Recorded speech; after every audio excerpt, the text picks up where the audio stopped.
আজকে একটা বিশেষ আয়োজনের জন্য আমরা বের হয়েছি। এই বিশেষ আয়োজনটা কী সেটা আমি ভিডিওর লাস্টের দিকে বলবো। হ্যালো গাইস, কেমন আছেন সবাই? আজকে হচ্ছে একটা স্পেশাল ডে। এই স্পেশাল ডেটা পালন করার জন্য আমাদেরকে তো বাইরে যেতে হবে, তাই না? কিন্তু আমরা এতদিন ধরে যে পরিমাণ ঘুরছি, প্লাস আমরা এত বেশি টায়ার্ড যে ঘর থেকে বেরই হতে ইচ্ছে করছে না। বাট আয়োজন তো করতে হলে ব্যর্থ হতেই হবে, তাই না? তো বের হয়েছি আর এসে গিয়েছি কেকের শপে। আসলে আজকে হচ্ছে আমাদের পাপার বার্থডে। এই বার্থডেটা সেলিব্রেট করার জন্য তো অবশ্যই কেক লাগবেই। তো আমাদের কেকটা রেডি হয়ে গিয়েছে, আমরা আমাদের কেকটা নিয়ে নিয়েছি। নিয়ে নেওয়ার পর আমরা ভাবছি যে কেকের সাথে আর কী কী খাওয়া যায়।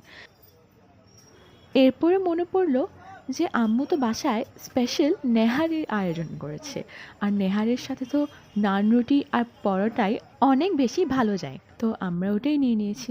প্লাস এই স্পেশাল ডের শুরুটাও আমরা নেহারি দিয়েই করেছি।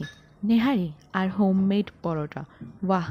শুনেই তো অনেক বেশি ভালো লাগছে, তাই না? সো আমরা তো সকালবেলা এটা খেয়েছি, প্লাস আমাদের কেক আর আরও অনেক কিছুই নিয়েই আমরা আমাদের পাপার বার্থডে সেলিব্রেট করেছি। এখন আমরা আমাদের আকাশচুম্বী ছাদে এই বার্থডেটা সেলিব্রেট করেছি।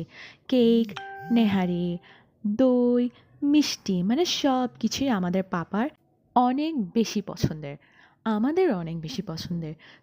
আর এই শীতের সময়ও রাতের বেলা এইসব মজার মজার খাবার খেতে তো আরও অনেক বেশি ভালো লাগে। আমরা দুজন তো অনেক বেশি এক্সাইটেড।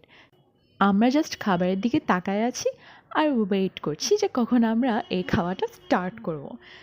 সব শেষে আমরা এই বার্থডে কেকটা কেটে বার্থডেটা সেলিব্রেট করে আমাদের এই আয়োজনটা শেষ করেছি। আজকের ব্লগটা এতটুকুই। Till then, by.